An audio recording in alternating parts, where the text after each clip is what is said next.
Good evening, I'm Dennis Ward. Welcome to APTN National News Weekend. Authorities in the U.S. have now laid new federal charges against former Dances with Wolves star Nathan Chasing Horse, including sexual exploitation of children and possession of child pornography. Leanne Sanders has more. The new charges are in addition to state charges laid this week. And Chasing Horse remains in custody, according to this Clark County detention website. A Las Vegas judge set his bail at $300,000 yesterday. He's to have electronic monitoring and has been ordered to have no contact with the victims, minors, and cannot have firearms. Here in Canada, Federation of Sovereign Indigenous Nations Vice Chief Heather Bear told APTN that Chasing Horse was banned from their Saskatchewan powwow in 2015 and that his alleged victim reported the incident to police. And I know there was a police report done at that time as well, and I had followed up with the individual that had filed the complaint. So there was certainly steps made in terms of the incident itself. She said this is another example of police not listening to Indigenous women. But there again, when we, again, there's evidence, police don't take our Indigenous women and girls serious enough, when allegations are made or when reports are made. We could have, he was out there for 8 years, without any justice or without any follow-up, and that's the sad part. APTN News reached out to Saskatoon Police to confirm, but a spokesperson says they're not able to comment unless charges have been laid. RCMP in British Columbia confirmed that the Karamios detachment received a report of a historical sexual assault, and an unendorsed warrant has been issued for Chasing Horse this week. The email explained, the subject, once apprehended on the authority of the warrant, must be brought before a judge or justice before they can be released. Chasing Horse may soon be facing more charges in Canada, according to Sutina Police near Calgary. Sergeant Nancy Farmer said that one of 2 victims from that nation is also part of the Las Vegas case.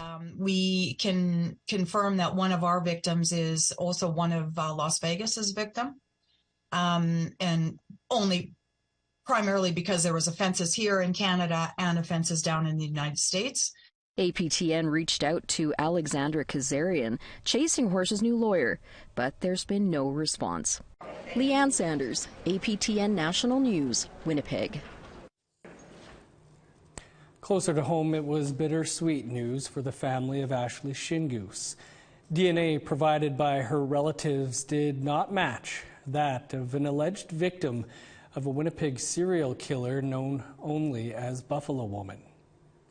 31-year-old Ashley Shingoose from St. Teresa Point has been missing since March 11, 2022.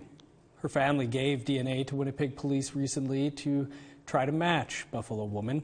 She's considered to be a 4th alleged victim of serial killer Jeremy Skibicki, who was charged late last year. Albert Shingoose told APTN the DNA did not match. Winnipeg police will not confirm the information, saying in an email, quote, the results are considered private information that may be shared. The missing persons unit investigation of Ashley Shingoose is continuing. The homicide investigation of Buffalo Woman is also continuing. The federal government, meanwhile, says they will put $500,000 towards a study to determine how possible it is to search a Winnipeg landfill for the remains of 2 Indigenous women. The announcement was made this past week. Suspected serial killer Jeremy Skibicki was charged with killing 4 Indigenous women in December last year. Shortly after that, Winnipeg police said that 2 of his alleged victims may be in the privately owned Prairie Green landfill. The remains of Morgan Harris and Mercedes Myron are believed to be at the site north of the city. Their families and supporters have been lobbying the police to conduct a search. They've set up a camp at another landfill south of Winnipeg to bring attention to the issue. Something positive may have come out of the death of Chantel Moore. Edmundston, New Brunswick police shot and killed her in June 2020 during a wellness check. Now police in Victoria, British Columbia have launched a new program to make wellness checks safer. Angel Moore reports on how Chantel's mother has given her approval. For the last 3 years, Martha Martin has fought for justice after her daughter, Chantel Moore, was fatally shot during a wellness check. Martin's calls to change policing were finally answered by the Victoria Police Department.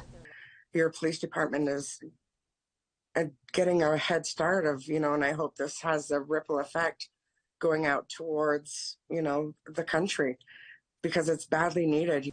The new co-response team is called CRT. It pairs a mental health practitioner with a police officer to respond to wellness checks.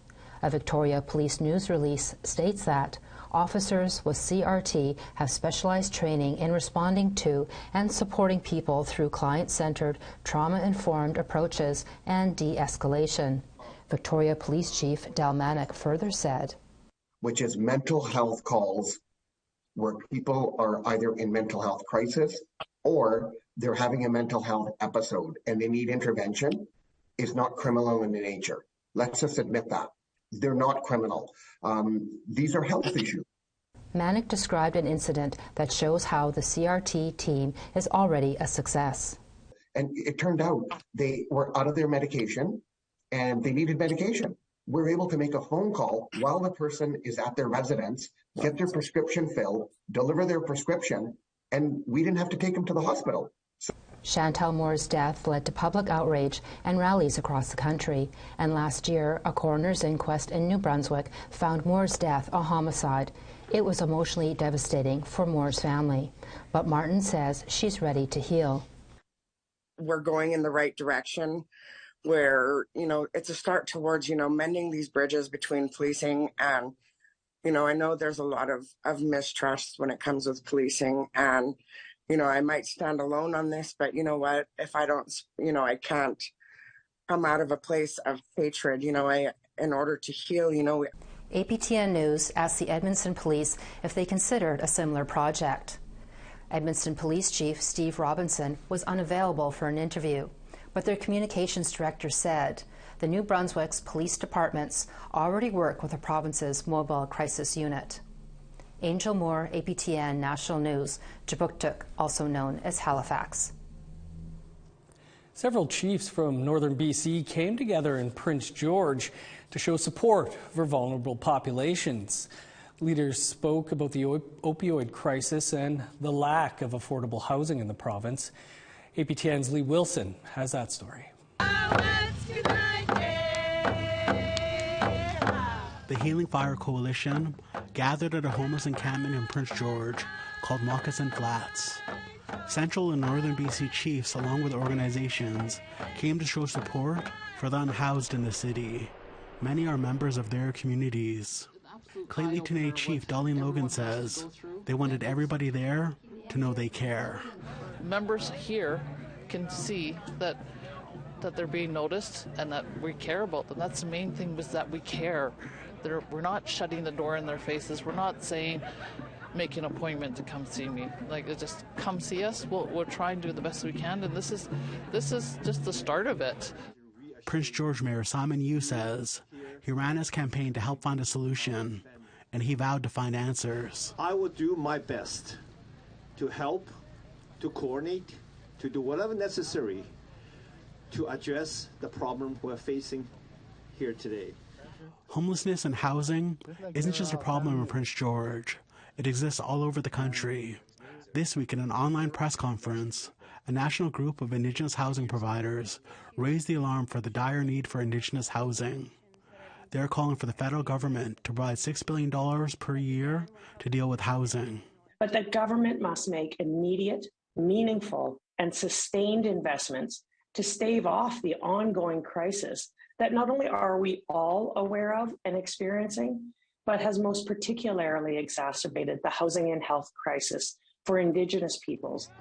Back in Prince George at the homeless camp, the Healing Fire Coalition held a ceremony for another big problem: addiction. Late last month, the BC Coroner Service released a report on the toxic drug supply deaths in the province. It said that in 2022, there were 2,272 suspected illicit drug toxicity deaths. Chesletta Carrier Nation Chief Corona Lewin expressed the need for a healing and treatment centre in the north like the one proposed for Tatchet Lake near Vanderhoof. We need for a caring shelter to fit the needs of this population, and it must be a priority.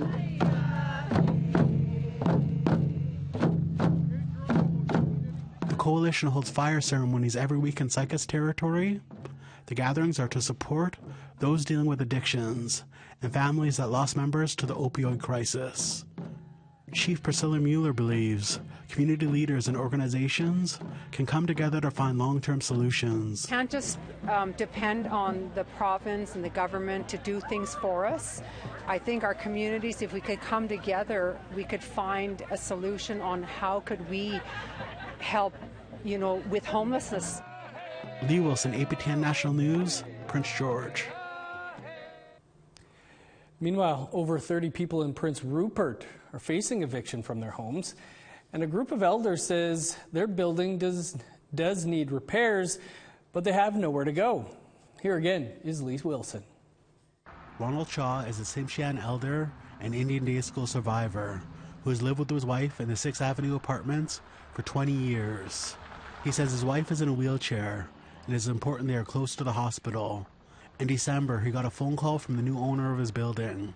They were being evicted because the building needed renovations. It's a tough world to live in, really, when, you're okay and then all of a sudden you have to find a place, it's tough. Sheila Eli and her late husband lived in the same apartment for 17 years. The tenants in 6th Avenue will have until the end of April to move out. Deborah, speaking for her sister, says rentals in Prince Rupert are nearly $2,000. It's unaffordable. It's impossible for an elder on their income to get a rental here. It's totally impossible. There's no way. There's no way. In 2001, the BC government passed legislation to stop illegal renovictions. They require landlords to prove repairs would require a vacant property with a residential tenancy branch. Since December, Prince Rupert Unemployment Action Centre, a legal advocacy organization, has been working on more than 30 evictions in Prince Rupert. They say landlords at 6th Avenue and Harbourview Apartments have both gone through the correct process with the residential tenancy branch, and also agreed to compensate the tenants between $2,000 and $4,000, which was not required. The tenants are still in a difficult situation. There are no rentals. I've been looking since the building went up for sale, and that's over a year ago, and there's been nothing. I phoned real estate people, Tinker Realty, and she has nothing. I got friends that are looking for me, and there is nothing. And if there is something, I can't afford it by myself. In an email statement to APTN News, the Ministry of Housing said they empathize with tenants in Prince Rupert and across the province. To help address the housing needs of the Prince Rupert community, BC Housing is working closely with its partners to bring affordable rental townhomes and apartments through the Harbourview Gardens redevelopment. Ronald Shaw says the Prince Rupert Unemployment Action Centre is working with them, and they hope to find a place in a senior care home. Help us fill in papers to get a place down at Sunset Villa. That's the only suitable place for us somewhere here in town. The evicted tenants in Prince Rupert all want the same thing: an affordable and safe place to move to. It's a safe apartment, a safe building complexes to be available for situations like this, because it happens. The construction date in Prince Rupert for the affordable housing complex is scheduled for now to 2024 and will see 192 new homes. Lee Wilson, APTN National News, Prince Rupert. Time for a quick break, but stick around. There's much more to come here on APTN National News Weekend.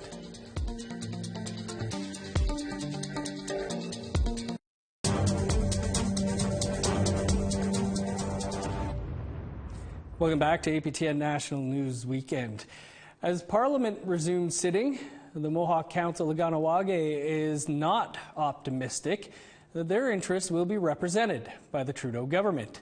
A recent meeting with the Justice Minister has led the council to believe the feds aren't listening.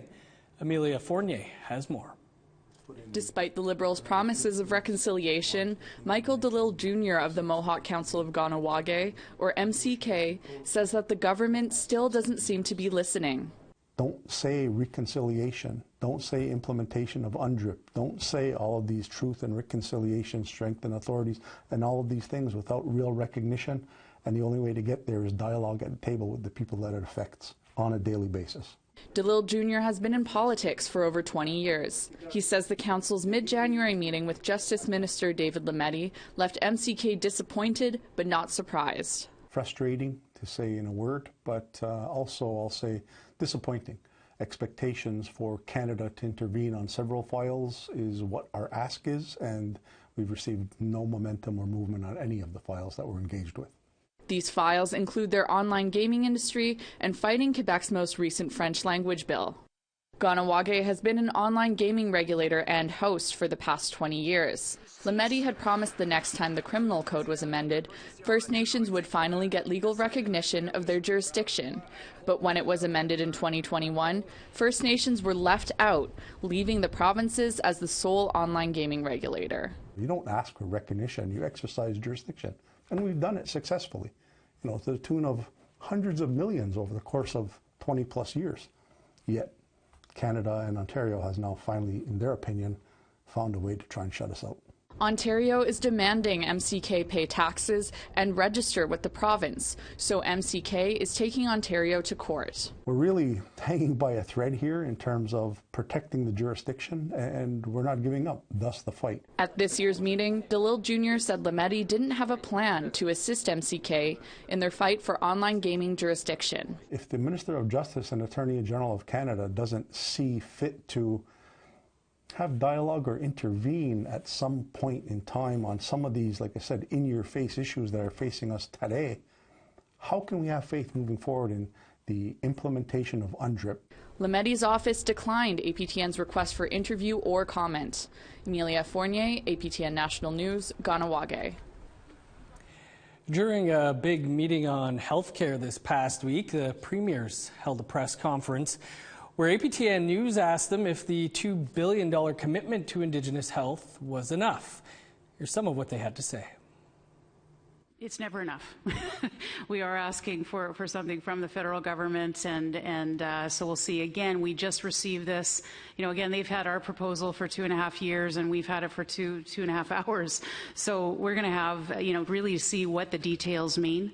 So my concern, and I brought it to the Prime Minister and the ministers, is that it can't only be on reserves. In the Northwest Territories and much of the North, we don't have the reserves that you do in the South. So it has to make sure that the Indigenous stream addresses all Indigenous people within Canada.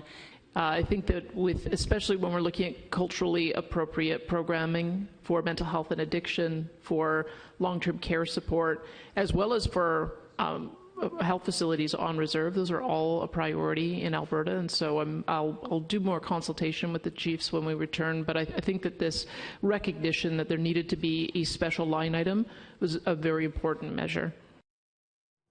Time for a quick break. Still to come, the province of Manitoba announces a big change for those with Manitoba Métis citizenship cards. Stick around.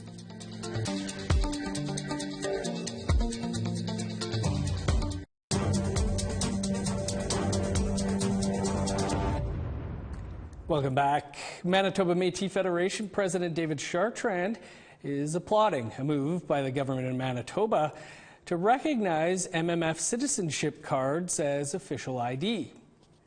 The change comes after Manitoba Métis were being denied services at liquor, cannabis, and lottery retailers within the province.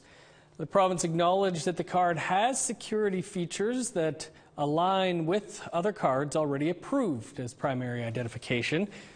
MMF President David Chartrand says the issue is bigger than just ID at retail stores.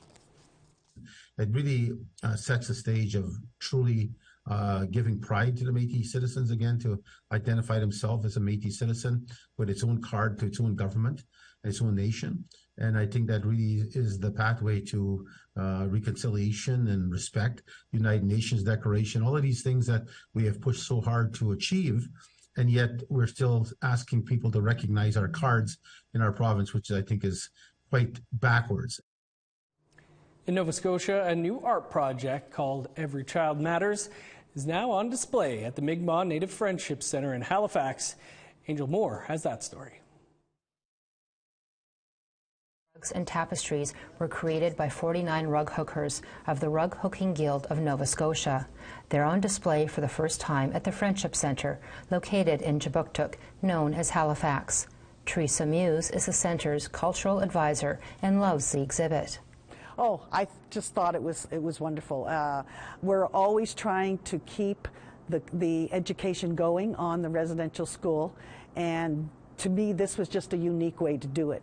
And if anything, hopefully has opened up our minds to creating other unique ways as well. This project started almost 2 years ago, inspired by the discovery of the 215 suspected unmarked graves in Kamloops. The Rug Hooking Guild partnered with the Friendship Centre to display the exhibit.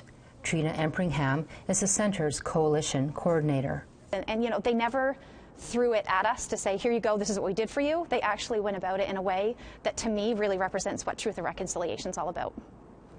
Rug hooking is the craft of pulling yarn and other material through a woven base. You can see the details of Mi'kmaq hieroglyphs. That's because the rug hookers followed the designs of 5 Mi'kmaq artists: Tara Francis, Gerald Glode, Phyllis Grant, and Noella Moore. The installation is divided to represent the 7 sacred teachings. Muse says it's an opportunity to learn. I don't think there has been a person that's come in that hasn't walked out like with a smile on their face. It really hits your heart to see these. Mm-hmm. A binder explains the designs and artist profiles, which are written in English and Mi'kmaq. Empringham says it was a real collaboration between the Rug Hooking Guild and the Mi'kmaq community. It gives me hope that organizations like the Guild have taken this upon themselves to do this, but do it in a way that they actually reach the community first.